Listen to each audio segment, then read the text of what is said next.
Hi RWBY fans! How did you feel about Pyrrha's death? What did you think of her death? Do you think she should come back? Do you think she should stay dead?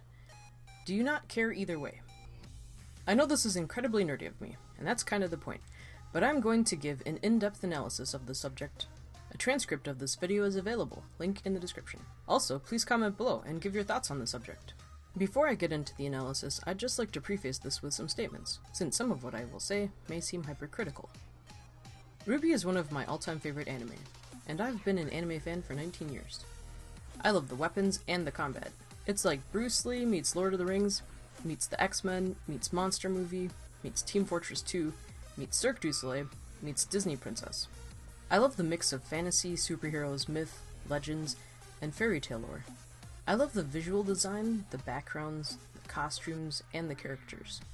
Especially the characters. Some series have trouble with character growth, or with having a variety of distinct personalities with depth. I love how RWBY has characters that gradually deepen as you get to know them better, like real people. You get the feeling that these are people who have lives, thoughts, and feelings, even if you haven't learned much about them yet. RWBY doesn't have the problem where it seems that every character is really just the same character, just wearing different clothes and trying to pitch their voice differently, or having different variations of the same mindset and worldview with every character outside that range ending up one-dimensional. I could keep going on about how awesome their characters are, but I'll stop there. About any criticism I will give, I'm not trying to complain or hate, but possibly give constructive criticism and review from a fan's perspective. I also agree with Lindsey Sterling's music video, The Arena, which includes the quote, "It is not the critic who counts, not the man who points out how the strong man stumbles, or where the doer of deeds could have done them better. The credit belongs to the man who is actually in the arena." And the music video itself carries the message that you shouldn't worry about what others think, but just do what you think is awesome. It's true that no one is a better expert on what you want to express than yourself, and it's easier to be a backseat driver than an actual driver. Also, you have to give people credit for even trying to accomplish something great. I like the saying, better to attempt something great and fail, than to attempt nothing and succeed. Nonetheless, nobody is perfect, and I'm not trying to put others down to make myself feel better. I'm aiming for constructive criticism here. Enough said. Let's get started. When Pyrrha died, rather suddenly, pretty much every RWBY fan reacted to it. But ask a RWBY fan what they think about it, and you can get quite an array of answers. Here are some examples from posters and commenters. I guess sometimes bad things just happen, like in real life. Pyrrha's end was certainly the most powerful scene in the show to me so far. It truly showed that not every sacrifice and heroic act will pay off. That's realistic, and that's why I like it. As much as I like Pyrrha, I hope she won't come back at all. If she comes back in any way, shape, or form, it would make her death and future deaths meaningless. That would ruin the show for me. I'm sick and tired of countless animes bringing their characters back from the dead with some BS excuse just because they're popular. I just have a funny feeling that Pyrrha is not dead. A plot with a Pyrrhic victory ending sounds much better than one where all the main characters have plot armor. Season 3 felt generic, taking an action comedy series and trying to make it a deep emotional lesson about life and death. I might watch Season 4 once it's finished just for the fights. I know I won't enjoy the pointless drama of the story. I have very conflicted feelings about this. I realize that reviving Pyrrha would destroy the plot, but at the same time I want Pyrrha to come back. But to be honest, I like it this way. I certainly like this way more than series where you're 100% sure that none of the good guys will die. This ruins the show for me simply because I'm getting really tired of seeing all my favorite characters die off. Whenever I watch new shows, I'm hesitant to like characters because unless they are the main character or characters and have heaps of plot armor, I'm scared they are just gonna die, especially in this way, with an almost meaningless death. Even if they bring Pyrrha back, it wouldn't hurt the story. Sure, I'd like Pyrrha to come back, and I'm open to it happening, but I'm not demanding it, or saying the show is horrible because of it. From this selection of fan quotes, you can see that not only do people vary, but their opinions are even complete opposites. Pyrrha dying ruined the show. Pyrrha coming back would ruin the show. They loved her death, they hated it, and people everywhere in between. In the following analysis, I will look at the events surrounding Pyrrha's death, Pyrrha's character development, and other factors that may have relevance. Then I'm going to discuss arguments for and against Pyrrha staying dead. Well then, let's begin the analysis at the scene of the crime. The Battle of Beacon. Here's a rundown of the events that led to Pyrrha's death.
A lot happened at the Battle of Beacon, but the pivotal moment that leads to her death is her decision to fight Cinder.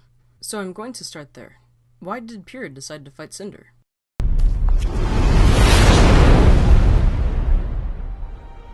But, Ozpin... There's no time. Go. Get to Vale and call for help. Huh? What are you gonna do? No. No, Pyrrha, you can't. You saw how powerful she is. Pyrrha, I won't let you do... Pyrrha doesn't say much here. All she says is, there is no time. If you watch her facial expressions, you see sadness then determination. What does Pyrrha mean by there is no time? Well, remember what Ozpin told them. Take Jean and get out of here. Find Glinda, Ironwood, Crow. Bring them here right away. The tower cannot fall. So Pyrrha must mean that there is no time to get help because the tower will fall before it gets there. And seeing as there is no one else besides her and Jean anywhere near the tower, she decides she'll fight Cinder. But she doesn't want Jean to get hurt or die. So she pulls a card in and ships him to Vale in a locker, and then goes to fight Cinder. But hold up here. Are we honestly saying that the only reasons given for Pyrrha's death were because she thought the tower must not fall, and that she didn't have time to get help, so she had to fight Cinder? Does it really make sense for Pyrrha to make that decision? Pyrrha is intelligent. Surely she remembers what Ozpin, Crow, and Glinda told her. What if I were to tell you that there were 4 maidens existing in this world that could wield such tremendous power without dust? You mean like a semblance? Like magic. But I can help. You'll only get in the way. Ozpin told Pyrrha that she'd only get in the way helping him to fight Cinder. That wouldn't be a battle of just Pyrrha against Cinder, but Pyrrha and Ozpin against Cinder. So if Pyrrha wasn't going to be of any help with Ozpin, how could she think she'd be of any help without Ozpin? Is she thinking he's wrong, and that she could take on Cinder herself? Now Pyrrha does say I could help to Ozpin, but when Ozpin tells her she'd only get in the way, Pyrrha's facial expression doesn't show any sign of arrogance or hubris that would say she's thinking, "You're wrong, Ozpin," or "You underestimate me." It just seemed like she was trying to be helpful. Keep in mind, Ozpin is the headmaster of Beacon, the most prestigious school for huntsmen. He should know, and Pyrrha should know that he knows, that he is able to size up a fighter's abilities. And since Ozpin has more experience and knows much more about Maiden's powers than most anyone, most certainly Pyrrha wouldn't be likely to disregard his judgment.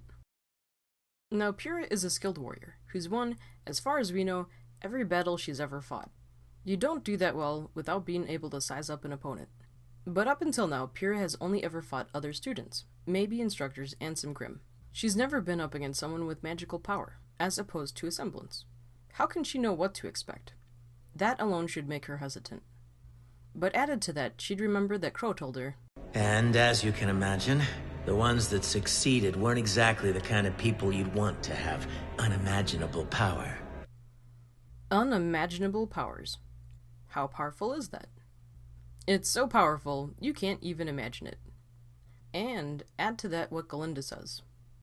Our group was founded in order to protect both mankind and the maidens. Those hungry for power hunted them with the hope of inheriting their strength. Glinda said that the maidens are powerful enough that Ozpin's group was founded in order to protect mankind and the maidens.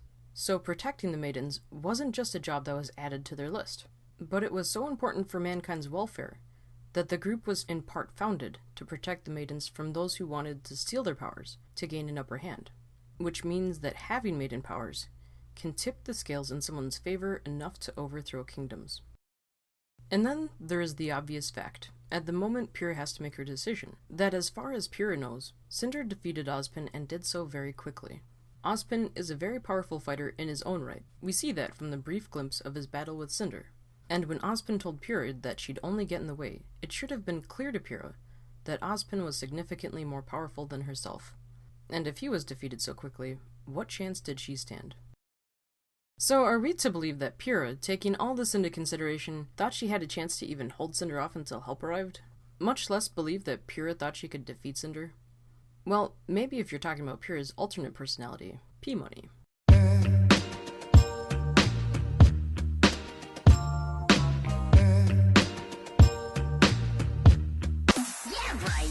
It's simply not realistic to imagine that Pyrrha thought she could win against Cinder, which explains why she looked sad before she got the determined look on her face, and why she felt the need to kiss Sean before sending him off, because she thought she might not get the chance again.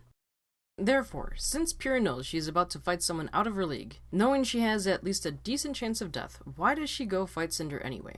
Well, the reason, if you remember, is that the tower cannot fall. So there you have it. Pyrrha died because the tower cannot fall. And aren't we glad she died for that noble cause? Without her, the tower would have... wait a minute. The tower did fall anyway, didn't it? Did it? Come to think of it, what does it really mean for the tower to have fallen? Was Ozpin referring to the CCT? Because that most certainly was not saved by Pyrrha fighting Cinder. And even months later, the CCT is still down. So, if the CCT being down was the catastrophe that must be prevented, it wasn't. Would the tower falling mean it being blown up? Well, I'm not a demolition expert, but I'm pretty sure you don't blow up a building with yourself still inside it. Cinder wasn't hovering outside the building, but was inside of it. And Cinder didn't look like she was thinking of blowing it up either. In fact, she even tells Kevin that this is his new home. But if she was going to blow stuff up, there in Ozpin's office, it was a good thing that Pyrrha came to fight Cinder to prevent... Oh, that's right. Pyrrha fighting Cinder actually ended up destroying Ozpin's office, along with the rest of the top of the tower. So if tower preservation was the aim, Pyrrha didn't accomplish that either. Perhaps the tower cannot fall means that it must not be controlled by the enemy, or in enemy territory. Well, if you recall... That's it! Everybody on board! This is a mandatory evacuation! A safe zone has been established in Vale. Please, remain calm and listen to Atlas personnel. The soldiers have a ship ready to take you guys to Vale. Look, guys. That giant Grim keeps circling the school. Even the White Fang are pulling out. We all have to go, now! Okay, I think I have Glinda's number. Where is it? So when Pyrrha is standing at the foot of the tower, there isn't anyone else there besides Jean, and why? All the remaining huntsmen left. The air fleet and cyborg army were decimated, and the whole of Beacon had been overrun by Grim. So much so that even the White Fang were pulling out, and Port and Ublik were ordering a mandatory evacuation of Beacon. If the tower cannot fall, then why were Port and Ublik sending any remaining warriors to Vale? Maybe they didn't get the memo to save the tower. Actually, did anyone get the memo, besides Crow, Glinda, and Ironwood? And here's the thing that bothers me in particular. If the tower could fall so fast that Pyrrha didn't have time to get back up, and if the tower was so important that it cannot fall, then why in the world do they not have some kind of system in place to protect the tower? Shouldn't the tower be fortified? Or should they not at least have set up an alarm system, signal flares, or something? But as far as we can see, the only surefire method Ozpin had for saving the tower was Pyrrha becoming the Fall Maiden, and having Crow, Ironwood, and Glinda as backup. So when Pyrrha didn't become Fall Maiden, all he had was his trusted trio, who he had sent to Vale. Does this mean that Pyrrha died because Ozpin apparently sucks at military tactics? Well, let's think this through. Ozpin didn't tell Pyrrha to fight Cinder. Quite the opposite, in fact. Pyrrha couldn't have expected to defeat Cinder. And while it's true that Cinder might have been winded from her fight with Ozpin, Pyrrha wouldn't have had any indication of that from the way Cinder rocketed up the elevator shaft. So even with the time loss in finding Crow, Glinda, and Ironwood, they would have had a better chance of stopping Cinder if Pyrrha went to get them than by her not doing that and fighting Cinder all by herself. After all, a pile of ash won't do anything to defend the tower. Furthermore, at this point, they were already ordering a mandatory evacuation of Beacon. The place was so overrun with Grim, even the White Fang were pulling out. Kevin was circling the skies, the air fleet was lost, the cyborg army was out of order, Ozpin was defeated, and the area around the tower was deserted of allies. What did Pyrrha really hope to accomplish by herself on top of the tower? It's true that Ozpin's tactical fail left the tower undefended, but how was Pyrrha fighting Cinder alone going to save the tower? She should have gotten Crow, Glinda, and Ironwood and let them call the shots in such a situation. Even with Crow, Glinda, and Ironwood's help, it was a hopeless pursuit at this point. The fact that the place is still fallen, despite Kevin being frozen and Cinder's faction leaving, further proves that point. On a side note, some have said that if Pyrrha hadn't gone up the tower, it would have ended up worse, because RWBY wouldn't have gone Silver Saiyan and froze the dragon. However, that has nothing to do with Pyrrha's decision to fight Cinder. because Pyrrha could in no way have anticipated that. Perhaps, though, the reason Pyrrha went up the tower wasn't just because the tower cannot fall, and there is no time. There is much speculation and other possible factors in Pyrrha's decision. Here is a sampling of reasons fans think that Pyrrha decided to fight Cinder. 'Cause she had an issue with thinking she could save everyone. It's sad. She felt she could stop Cinder long enough to help everyone, and she kind of did. Triggered the Silver Eyes. At first watch, I thought she was a complete moron. Let's go fight the minor goddess who just beat the headmaster. By myself. Gotta up the difficulty. I wonder if part of it was arrogance. I'm literally the only one here who actually stands a chance. She felt it was her fault. Thought she was able to stop her. I don't know. Hard to know. She felt it was her duty. Didn't expect to stop anyone, just delay Cinder. She was probably just doing what she thought was right, and hoped to stall Cinder long enough for someone else to get there. I think this was her destiny. Pyrrha was foolish. She shouldn't have tried to fight Cinder when Ozpin seemingly couldn't. She really just died in vain. But that imperfection makes her feel so much more realistic, acting out in the moment like that. I don't really get Pyrrha's motive, and I probably understand her more than a lot of other people. At first watch, I thought she was suicidal. It ended up becoming my reasoning that she was trying to stall, but I still think it was weird. Some other reasons I've heard, but couldn't find the original quotes for. She felt it was her destiny to get the maiden powers. She felt responsible for Cinder becoming the Fall Maiden, because she took too long to make the decision, and so she fought Cinder to try and right the situation. She was emotionally compromised, and made a poor decision because of it. Pyrrha wanted to die to atone for killing Penny and thereby causing the Battle of Beacon. Pyrrha was doing what Achilles did. She thought she could defeat Cinder, and was right, because she almost did stop Cinder. She wanted revenge by killing Cinder. She did it as a heroic, selfless act. Pyrrha was suicidal. So basically, it's mass confusion, but I'll take a look at some of these possibilities. Perhaps Pyrrha hoped to stall Cinder long enough for Jean to get help. Seems plausible, right? Maybe? On that note, a quick side question. Did Jean call Glinda first and then call Weiss? And if he didn't think Pyrrha stood a chance against Cinder, what chance did he think Weiss would stand? But never mind that. If Pyrrha had been trying to stall, then she didn't use any fighting tactics that showed that. Rather than trying to make the fight last as long as possible, it looked like Pyrrha was going for the kill. But Pyrrha did fight Cinder for quite a while, right? So maybe Pyrrha was right to think that she could hold Cinder off, or even defeat her. Yet the moves that Cinder uses against Pyrrha aren't anything as powerful as we saw her use against Ozpin. Maybe Cinder was drained from her fight with Ozpin, but I don't think that's the case. Cinder seems pretty calm the whole time she's fighting Pyrrha. And seeing as Cinder probably realizes that it's only a matter of time before Crow, Glinda, and Ironwood arrive at the scene, she's probably saving her real strength for whom she'd actually need it for. Next possibility. Did Pyrrha have issues with thinking she had to save everyone? The only time I remember anything like that mentioned in RWBY was when Pyrrha had that conversation with Jean. When I think of destiny, I don't think of a predetermined fate you can't escape, but rather some sort of final goal, something you work towards your entire life. I've always felt as though I was destined to become a huntress, to protect the world. And it's become increasingly clear to me that my feelings were right. But I don't know if I can do it. Of course you can. The Pyrrha Nikos I know would never back down from a challenge. And if you really believe it's your destiny to save the world, you can't let anything stand in your way.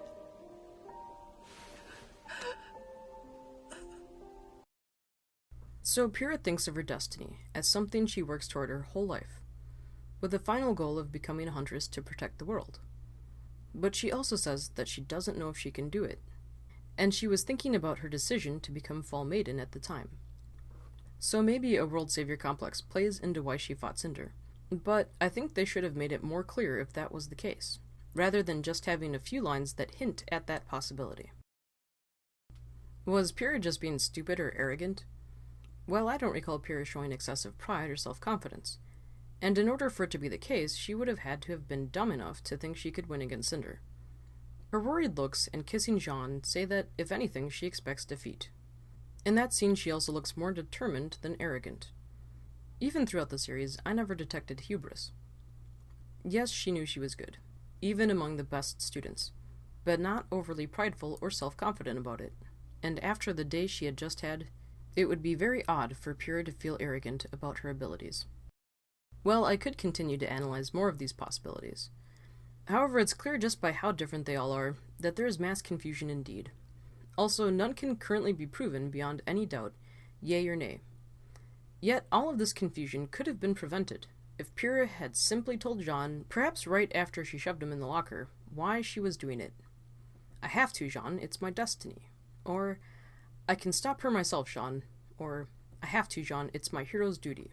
Or, "I'm sorry, Jean, but it's my fault all this happened, and I have to try to make it right, without any more people getting hurt." Or whatever it was. And then we would know why she did it, and not have to take our best guess. We might not have liked her reason, but at least we would know it. I think there was another reason, besides the obvious, that Pyrrha decided to fight Cinder. But what exactly, I have no way to be sure. Well, whatever the reason, Pyrrha still went up the tower.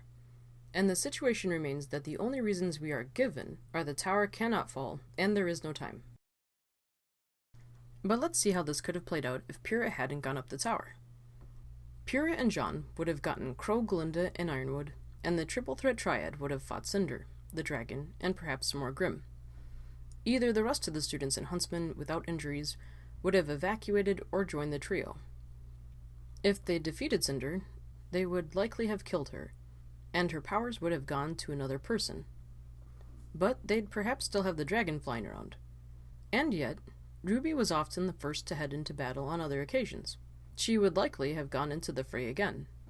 And in the battle, she could have unlocked Silver Eyes. Perhaps she'd see Kevin hurt Crow and go Silver Saiyan. For plot conveniences concerning Silver Eyes, there was no need to kill Pyrrha as far as we can tell. That brings up another issue, Silver Eyes. Really, that's the only win that came out of Pyrrha's decision. Because RWBY went Silver Saiyan, the dragon froze in position, and Cinder apparently left Beacon because of it. And this leads to the worst possibility of all. If Silver Eyes was the real reason Pyrrha died, as some have suggested, then the ambiguity surrounding Pyrrha's decision to fight Cinder may well be due to railroading.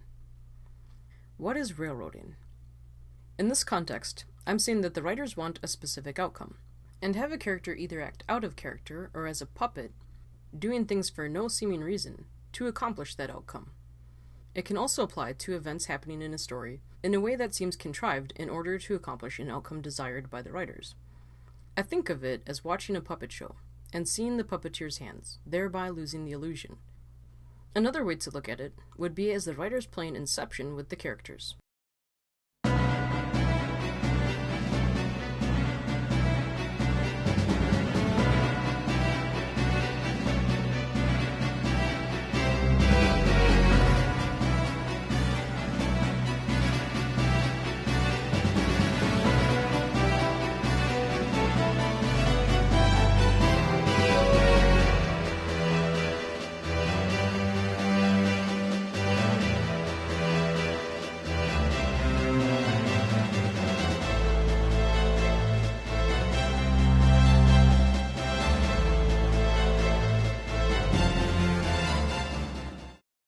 I have also heard people say that Pyrrha had to die for Jean's character development, in order for him to move forward. It's fine to write events into a story, and have there be intended consequences for them, like Silver Eyes in furthering Jean's character development.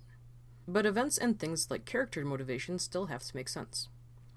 And this is where a good number of people have problems with Pyrrha's death. There is too much ambiguity about Pyrrha's motive in fighting Cinder, and that fact is proven by how many different takes people have come up with to explain her actions.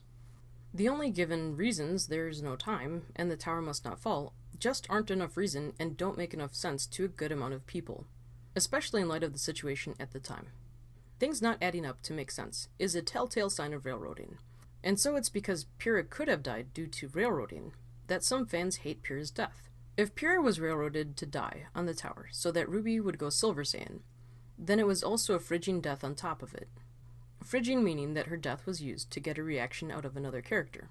This is a possibility some people find particularly distasteful. There is, however, one more possibility, and this one I think is the best possibility. Not necessarily the most likely, but the best. It would make Pyrrha's decision to fight Cinder make sense, and hold the best possible outcome for the future plot. It makes sense to me that Pyrrha would know that going up the tower would mean her death. But given the situation, it being hopeless as far as her saving the tower by facing Cinder alone, even to stall, I can't see her going up the tower unless her intent was to die. But I don't believe her being in any way suicidal would make sense. Unless there was a reason we don't know of that she had to die. That is, the only way I can see her decision to fight Cinder making any actual sense to me, she would have had to have known that she would die, and that she had to die. And like I said, there is no way we'd be privy to the why behind that as of yet. Because it would have to involve a plot twist. It would also make it possible to explain much ambiguity surrounding the situation, since that often surrounds plot twists. If it is the case, we'll have to wait for Season 4 to find out. In the camp of people who did like Pyrrha's death, they attribute her actions to something, like duty, selflessness, or one of the others I mentioned earlier, and then derive some moral lesson from it from there. Believe in destiny. A hero's death is never forgotten. Noble sacrifice. Or whatever other poetic ideas were inspired by Pyrrha's death. Or they liked it because they thought it was realistic and taught an opposite lesson. Not every sacrifice or heroic act will pay off. And so we see the reasons for Pyrrha's death, or lack thereof, have caused a myriad of takes and opinions about it, and people who loved Pyrrha's death, and people who hated it, and of course people who were meh. I'm going to move on now to Pyrrha's character development. When we first meet Pyrrha, we see her checking out Jean. In her next scene, we see Weiss all over Pyrrha, Pyrrha all over Jean, and Jean all over Weiss. Pyrrha is presented as the strongest girl in class, a famous record-breaking, tournament-winning, star athlete serial mascot. She's nice, polite, and by warning that Pumpkin Pete's marshmallow flakes aren't very good for you, we know she's concerned with the health and well-being of others. By telling John that he'd make a great leader, she shows herself to be someone who is encouraging and able to see the best in others. In the next scene, Pyrrha is the only one who watches out for Jean by helping him with his landing strategy, even apologizing for any inconvenience her pinning him to a tree may have caused. I'm sorry! Do you have any spots left on your team? Very funny. She also has a sense of humor, is a good teacher, has a strong sense of justice. She's smart, a great dancer, she has the voice of an angel. I'm not quite sure. I was planning on letting the chips fall where they may. And did I mention she's gorgeous? She's gorgeous. Oh, and Pyrrha would even give away her soul on the first date. I also like how one person summed up her character. In terms of what the character embodied, it wasn't just brute strength, but balanced strength in an imperfect world.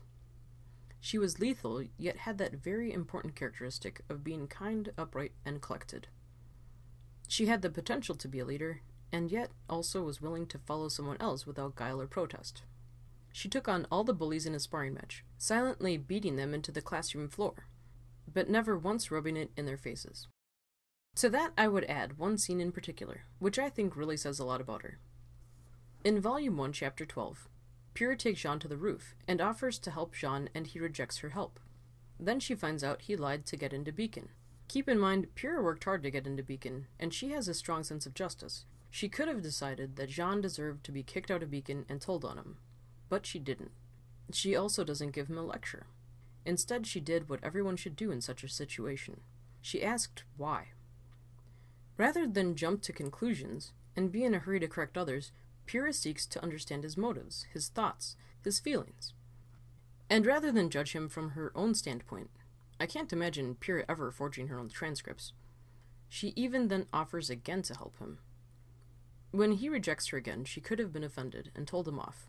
But instead she lets herself feel hurt and leaves saying, if that's what you think is best. But even then she doesn't give up on him.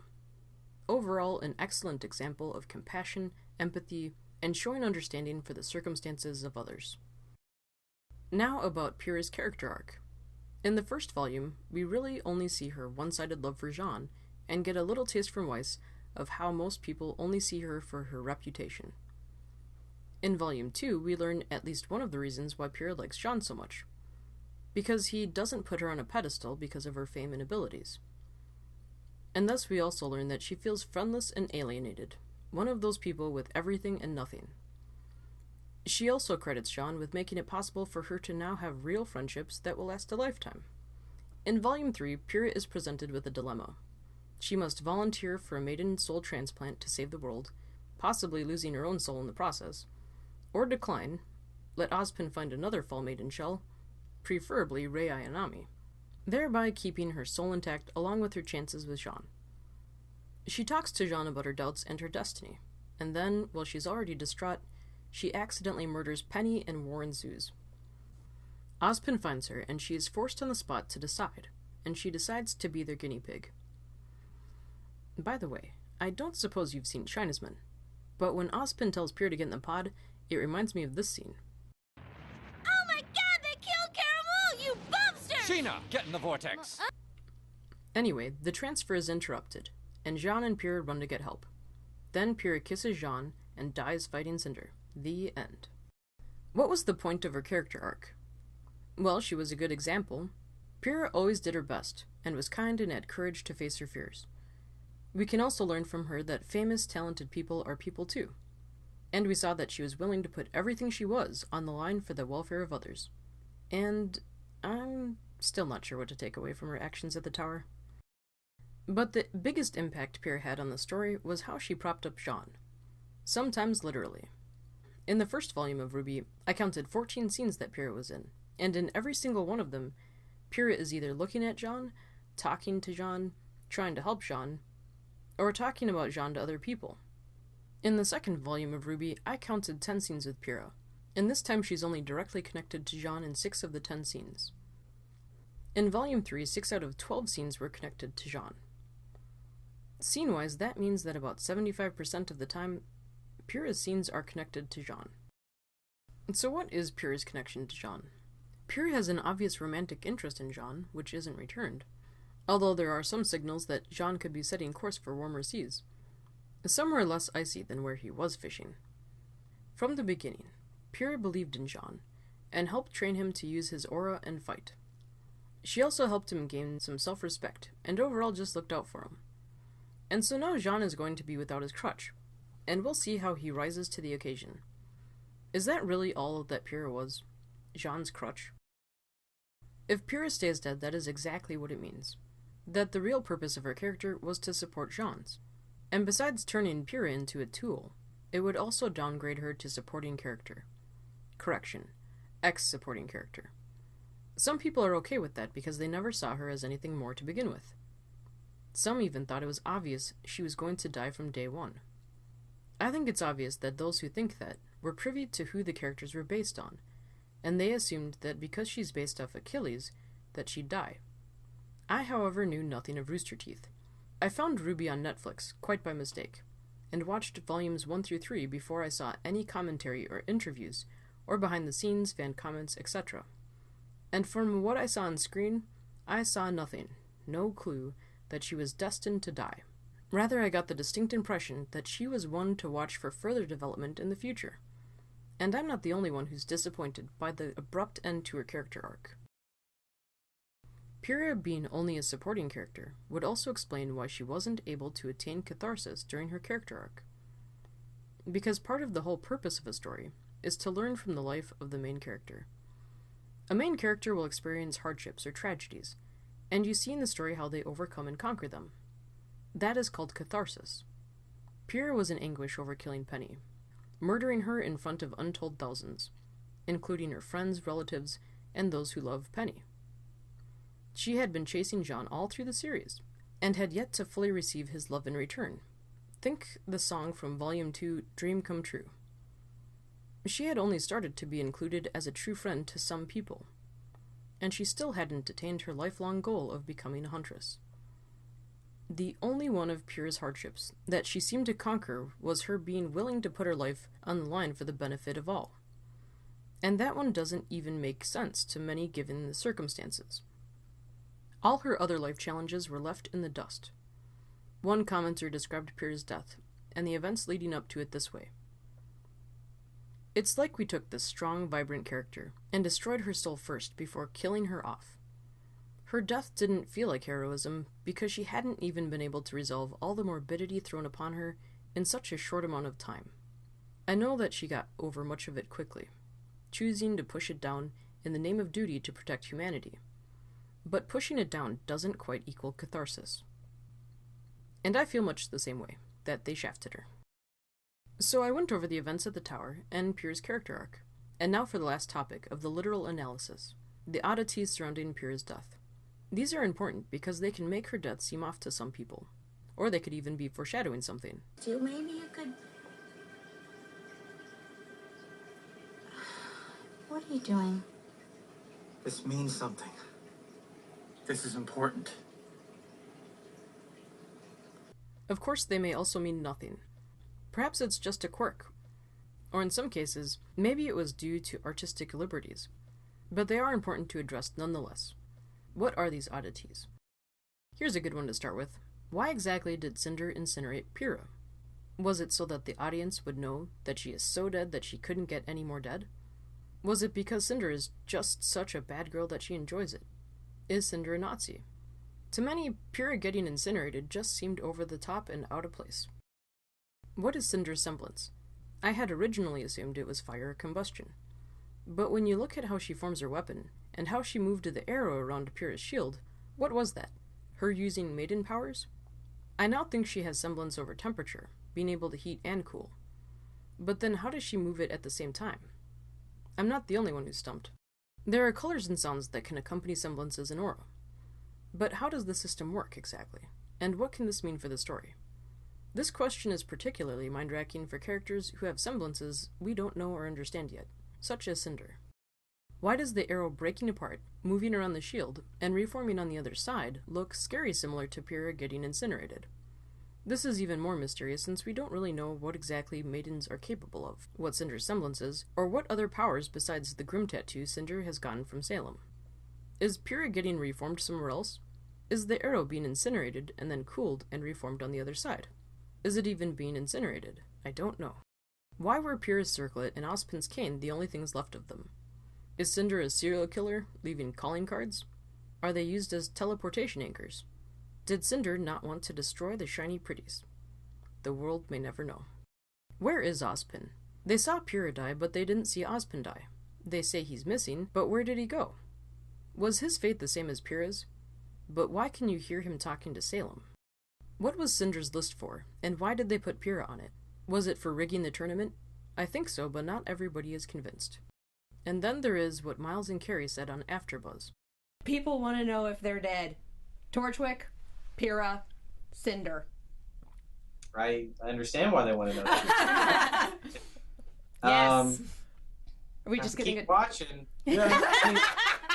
That's a direct spoiler question. What's on screen is what's on screen. Yeah. We don't you know, I when we did the RWBY 13 thing, I was like, yeah, this person and this person's gone. But RWBY 13 was also the end of a trilogy. It was like the end of the story. And RWBY's story is very much just getting started. Yeah. And whether they're dead or they're not dead, honestly, like, we just don't want to start we just don't want to be declaring things. That's part of the story. Yeah, it's like when you come to the realization that they aren't, then you'll come to that realization whenever. Yeah. But we just don't want to like have a thing officially canon. If I don't know. I think the thing I'm worried about the most is like the second we do this for one person, then we have to do it for every single character. Exactly. Yeah. Or everyone's just going to assume that they're coming back. Yeah. So it's just like a thing. We will say whether they're alive or dead, a petition won't change that. I guess I'll come to a conclusion on what this means for Pyrrha whenever. When a protagonist character dies, even a side character, they are often given some kind of send-off. But with Pyrrha we got this. Pyrrha! Is she... She's gone. I got to the top, and I saw Pyrrha, and Cinder, and then everything went white. Anything else? I remember my head hurting. Pyrrha. And that is literally it. We saw more crying from Jean before Pyrrha even died. No funeral, no memorial, nothing else. Not even a useless platitude. It makes Pyrrha's death feel less official, and I wonder if that's what they were going for, or if it was more about time constraints. Alright, when I found this one out, I was like, really? Really? The episode where Pyrrha died was released to the public on Valentine's Day. Pyrrha gets her first kiss, and then is shot through the heart on Valentine's Day. I don't even celebrate holidays, and I'm incredulous at this one. That is some coincidence. It is like a horrible, horrible demotivational poster. The insensitivity to Arcos fans is so heavy, it's off the atomic scale. Anyways, one thing that has struck many as possible foreshadowing is the chant prayer thingy that Pyrrha says when she unlocks Jean's aura. Okay.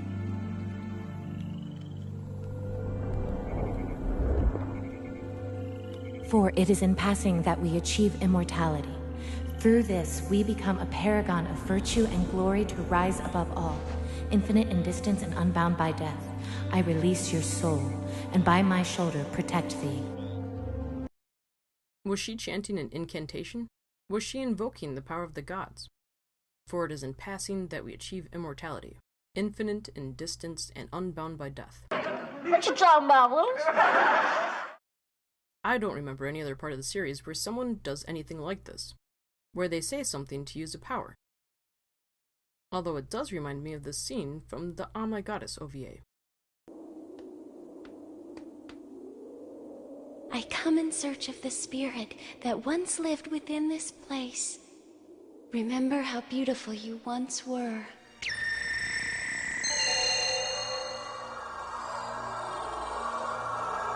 Retrace and spin the thread of memory.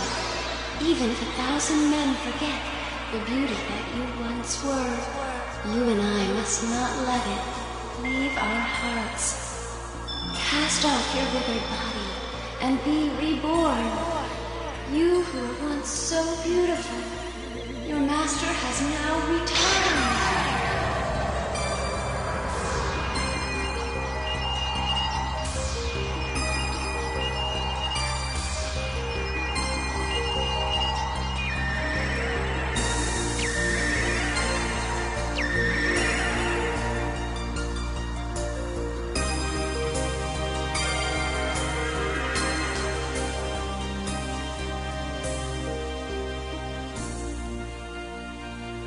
Would remember everything. And it's not like Pyrrha says, I unlock your aura. She goes on about immortality, souls, and death. But what does it mean?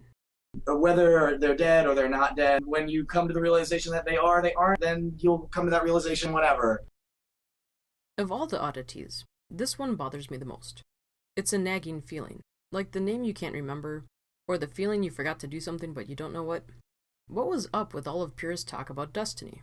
What Pyrrha says she thinks is destiny, most people would just call long-term goals. And just that whole conversation she had with Jean about destiny seemed odd. I know she can't mention the maidens directly to Jean at this point, but her words feel like they have a double meaning to me that somehow connects with something we are not privy to. My instincts say plot twist. And then there are Pyrrha's final words. Do you believe in destiny? Do you believe in destiny? Was she trying to stall? Was it a cryptic message for Cinder? Did she really just want Cinder's opinion? Is it meant to reflect what Pyrrha is thinking? I would have expected Pyrrha at that moment to show defiance towards Cinder, but she seems to have accepted her unjust death at the hands of such an evil sorceress, like a lamb to the slaughter. And of course, there she is talking about destiny again.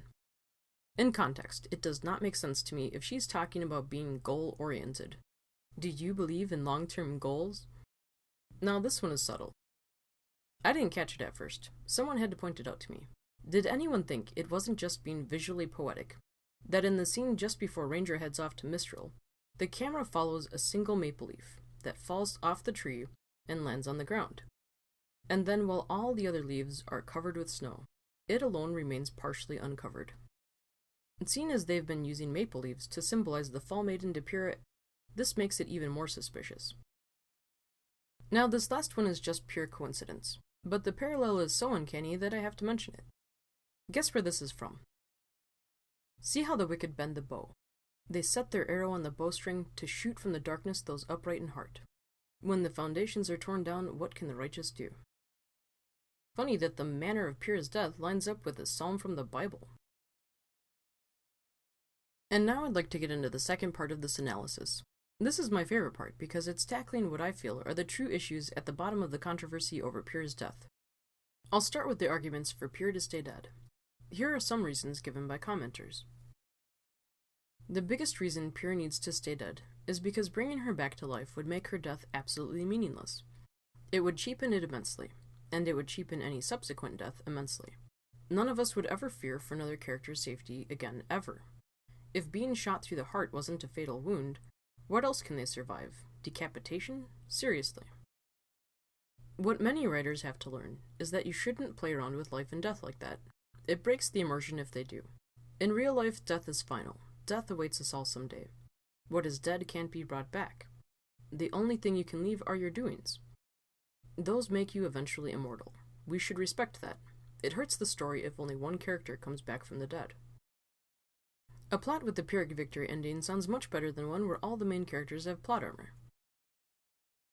I have heard many arguments for her to stay dead, and they all boil down to 3 basic reasons. Only a final death makes life meaningful. Coming back from the dead is not realistic or believable. It would remove any tension caused by fear of death. I'll begin with the argument that bringing Pyrrha back would remove any tension caused by fear of death. This argument is related to what is called plot armor. For those of you who are unfamiliar with the term, it's referring to how you know that a character won't die because of the plot, or their importance to the plot, so you don't fear for their life. For example, you can usually assume the main character won't die. An often cited example is how in Star Wars the stormtroopers are supposed to have perfect aim, and yet the main characters will be in close distance, without armor, and for some reason the stormtroopers can't even kill one of them. So they reason that the characters don't die because the plot is their armor. And if one or more of them died, it would make the story actually believable. I have to say that in such situations, the problem is not that they don't kill characters. It's that they don't write a realistic situation. If they need their characters to survive, then they simply have to write it so the characters would be able to survive. Too many stormtroopers in the hallways? Take the air vents. If you write situations where your characters should by all rights die, but you make them survive, then it is bad writing because you don't write it to be believable. So applying this to RWBY. RWBY is a show that is all about warriors whose entire purpose is to protect humanity from the creatures of Grimm, which are ferocious monsters that would kill most people in an instant. If you're going for believability, then it would make sense to not constantly put characters into battles against Grimm or other enemies more powerful than themselves. Or another way of looking at it, make sure the characters are OP enough to take on their adversaries. If RWBY should hype up enemies to be powerful, and not make it clear that the heroes are also about as powerful, then I can see where believability would become an issue. But simply killing characters to show that they can die is stupid. What about death for tension? What I find ironic about this argument is quite a few of the people who are proponents of it claimed they knew that Pyrrha was slated for death from practically the beginning of the series. If thinking a character isn't going to die because they are important to the story removes tension, then why doesn't knowing a character is going to die also remove the tension? And yet they seem to be fine with the latter. It sounds more like those people in particular just liked her death because they thought it was edgy. Anyway, to tackle the subject head-on, I asked this question. Does killing major characters help a story by removing lack of tension or predictability? That depends on what makes the series interesting. Horror stories, or shows like The Walking Dead, are all about worrying if the characters are going to die. Action movies like The Matrix, however, are more about the cool factor, and comedies and romances rarely have any deaths in them.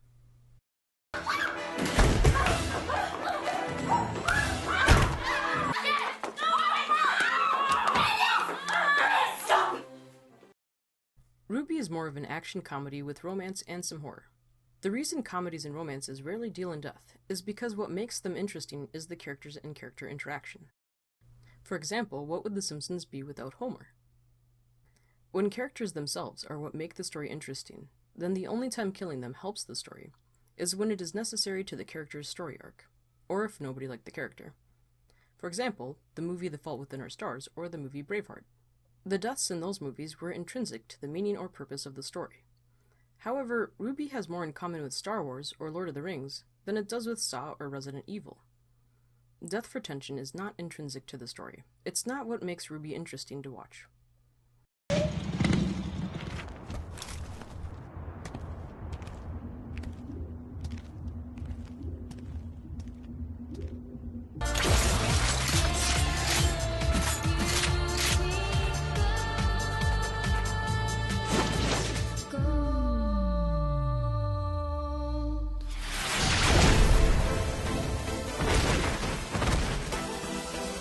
I wonder who's gonna win. As if we didn't already know. Oh, come now. Even if you know how a story ends, that doesn't make it any less fun to watch. Although perhaps fans of Death for Tension could make a RWBY spin-off called RWBY Russian Roulette. It should be mentioned that stories which rely on tension from not knowing when someone is going to die, in order to make them interesting, have the added disadvantage of losing rewatchability. You see them once, and you don't watch them again, because you already know what's going to happen. Whereas with character-driven stories, where the reason you watch is because you find the characters and events themselves interesting, they are much more likely to be watched over and over again, resulting in sustained popularity. Interesting side note, horror movies that do stand the test of time are less about the tension of possible death and more about the horror itself. Take Silence of the Lambs, for example. On to the next argument. Coming back from the dead is not realistic or believable. First, I'll start by stating the obvious. Here is the Google definition of fiction.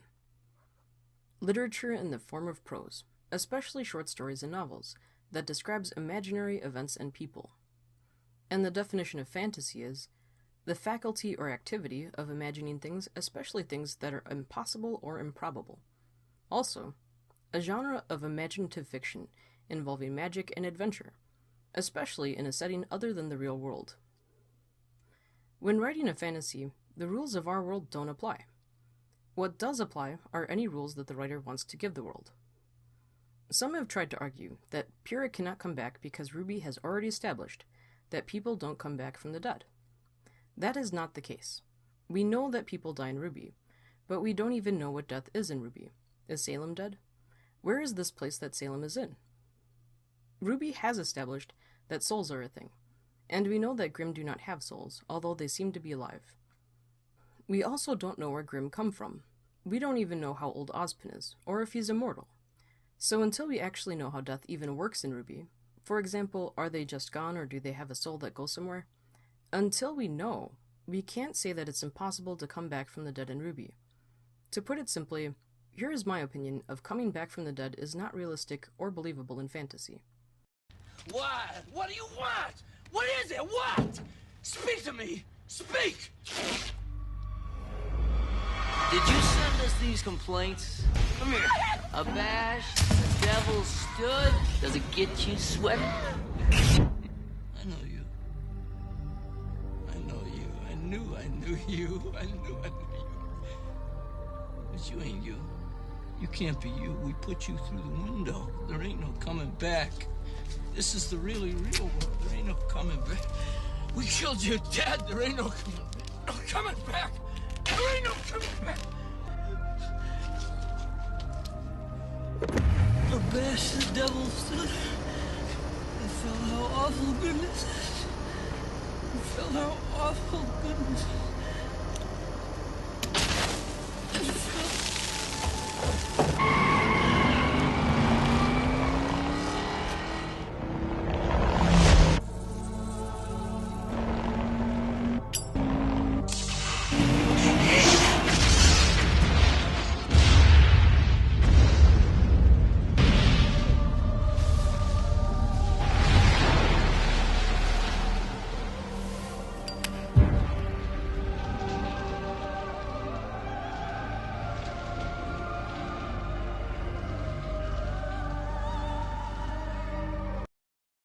I find the desire to apply what people believe of the real world to fantasy rather strange.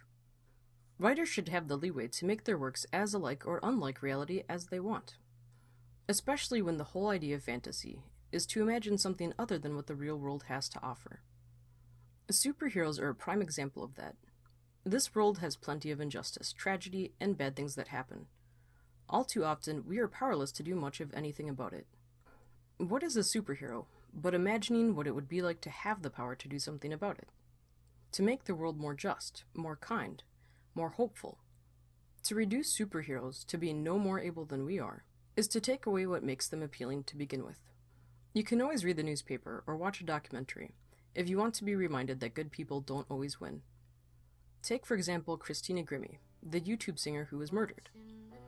If anything, from my experience, more often than not, good, generous people get screwed over, while the selfish and self-serving live it up. Is there a way to get the best of both worlds? To Hannah Montana it? To have both fantasy and real-worldism? That's quite a balancing act as far as audiences are concerned. Your Game of Thrones types will want more of the real-world bad things happen, while your Love Conquers All Fantasy types will want a real victory, not just a Pyrrhic one.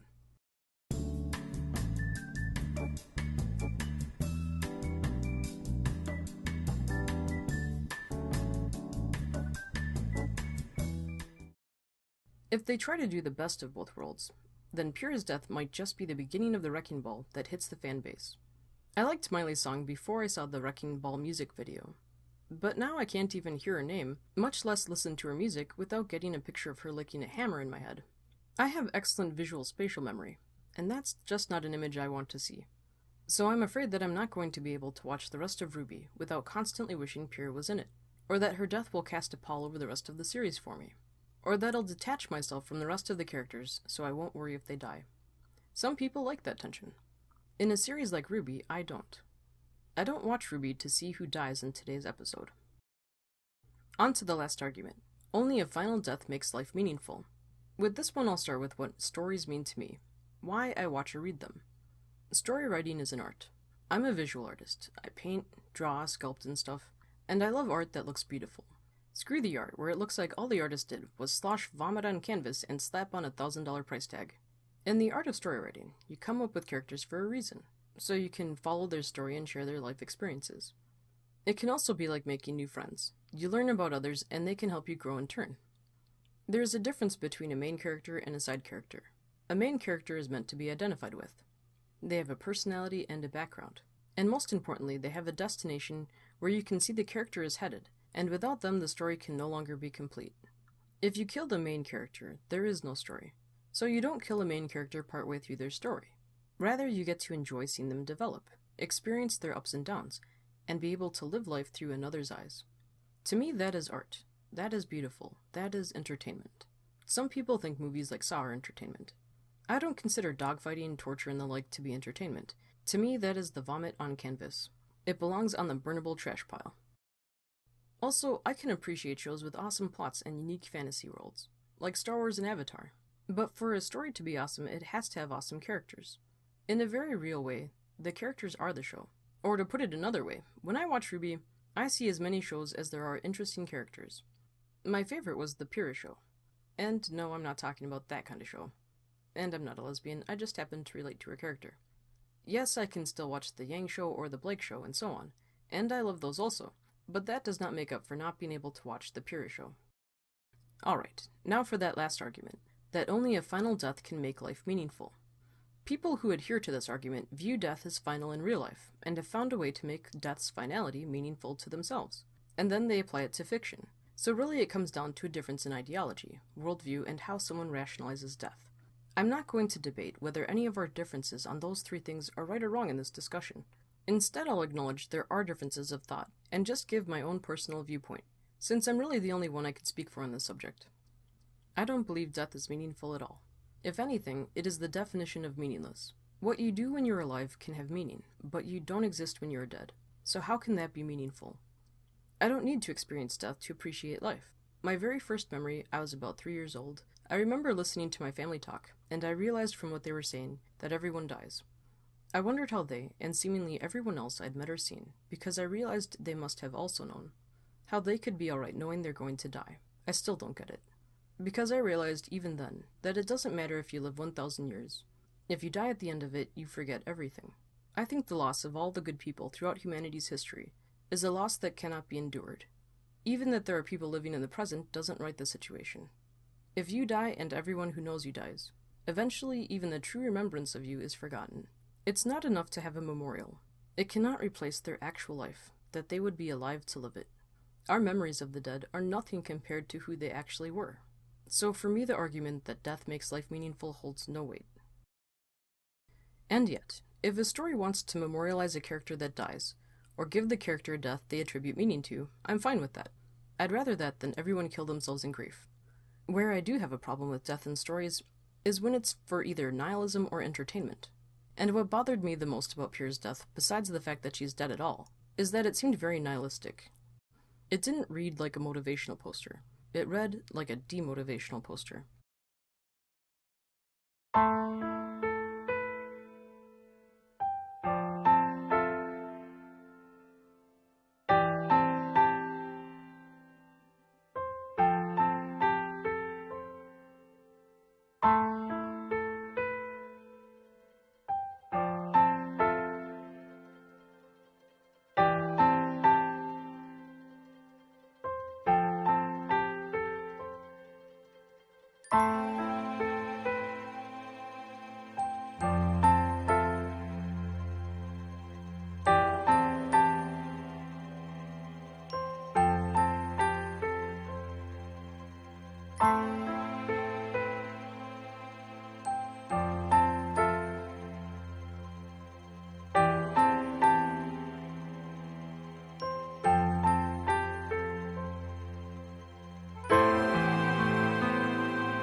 And that's where I will draw the line.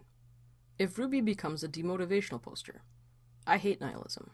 I would also draw the line if death is done for entertainment in RWBY, like the gladiator matches in ancient Rome, but I really can't see that happening. Anyway, there's a fine line between death for realism, death for nihilism, and death for entertainment. When writers treat their characters like expendable chess pieces, it reminds me of this creepy scene from The Adventures of Mark Twain. Hello. Who are you? An angel. What's your name? Satan. Please, come in. Come on.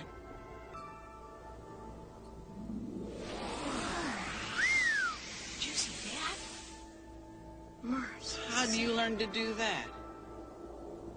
I didn't learn it at all.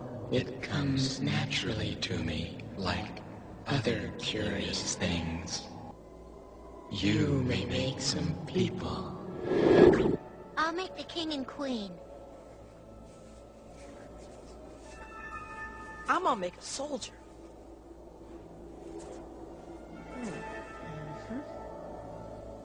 Look at that little village. There, here's a buddy.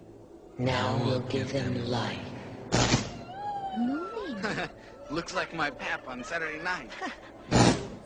Wow. Look, they're moving. There's like regular people.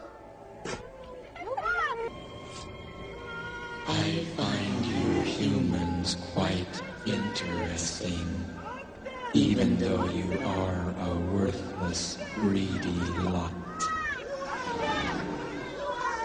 How annoying that sound is.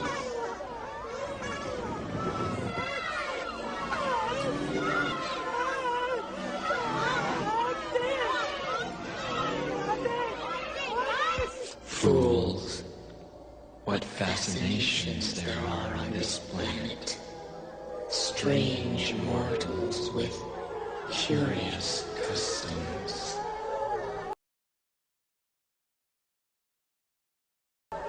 We'll have a storm now, and an earthquake if you like. You must stand aside, out of danger.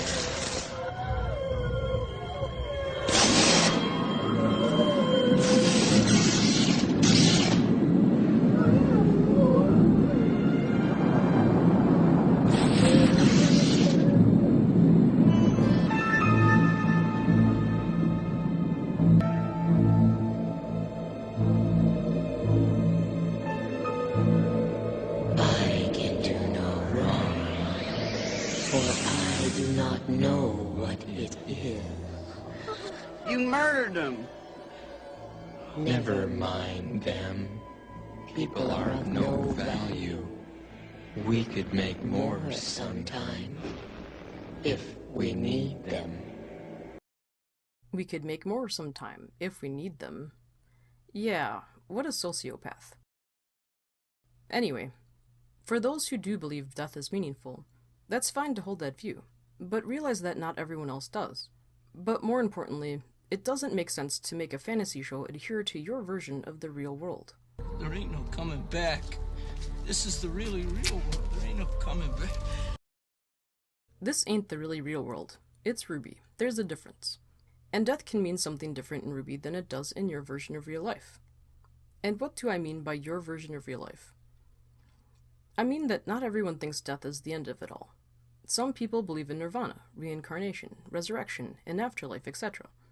And seen as RWBY is a fantasy, based on myths, fairy tales, and legends, it is a ridiculous presumption to say that death must be final in RWBY, or it would ruin the show. Death in RWBY can be whatever the writers of RWBY want it to be. And if you don't like what they come up with, that's fine. But don't act like your ideas on death are superior to everyone else's. Now for the arguments for Pyrrha to come back. But just a reminder, Miles and Carrie already said that whether or not Pyrrha's coming back has already been decided, and they have no intention of changing their minds. It was in that AfterBuzz referenced earlier, if you recall. So I realized that, and I didn't make this video with the intention of telling them how to write RWBY, but just to lay it out there, the Pyrrha controversy. Of the camp of fans that want Pyrrha to come back, there are various ideas about what her current status is, why they want Pyrrha to come back, and even how they'd like her to come back. Regarding her current status, people think she's either dead and not coming back, or she's dead but coming back, or she's not dead at all, or they're not sure. Those that think she may not be dead at all have various theories of what could have happened instead of her dying, such as teleporting, Ozpin being able to time travel, and Emerald saving Pyrrha. As for why people want Pyrrha back, of course they at least liked her character. Some also love Arcos, and some would have been okay with her death if only it had happened differently.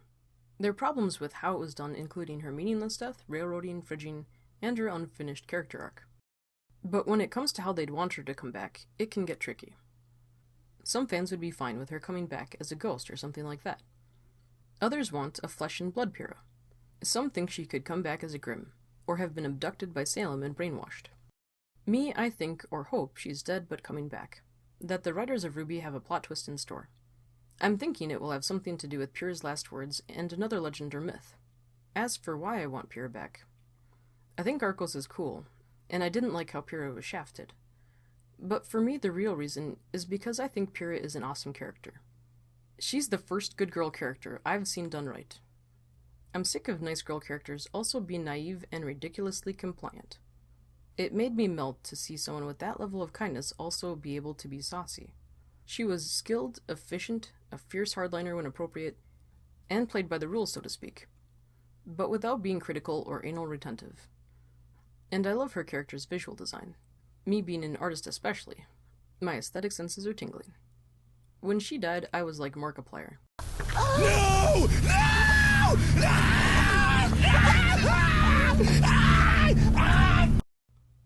By the way, JC the Don did a really good fan reaction to Pyrrha's death with a Markiplier compilation. Check it out, link in the description. Anyway, Pyrrha has made it to the number 2 spot on my all-time favorite characters list, which includes any characters, movie, novel, or otherwise. And my list hadn't changed in 11 years. If she had gotten more character development, she even had a chance of usurping my number 1 fave of 16 years, Yukino Miyazawa of Karikano. Although I'm not honestly sure anyone will ever accomplish that, because Yukino is... she's unique. You have to read the manga as well as watch the anime, because the anime was only partly completed before Gainax and Masami Tsuda had a falling out. Gainax wanted the anime to suck, and Tsuda didn't. I'm glad she stood up to them. I know it seems like I'm getting off topic, but I'm not actually. You see, I try to imagine what Karikano would have been like if Yukino had died in the 3rd volume, how the rest of the series would have went. And all I can think is that the series would have sucked, and I'd never have had such an awesome character as Yukino in my number 1 spot. It would be like the Mona Lisa without her smile. But what if the writers of RWBY want Pyrrha to be dead for the rest of it? Well, then it would be like the painting the Scream, without C-3PO. Sure, it wasn't intended to have C-3PO, but it looks so much better with C-3PO. Think about it. In my all-wise, illustrious opinion, RWBY would be infinitely better with Pyrrha as a living, breathing, viable character who can fully interact with the other characters and have her own character arc. If Pyrrha stays dead, this will be me.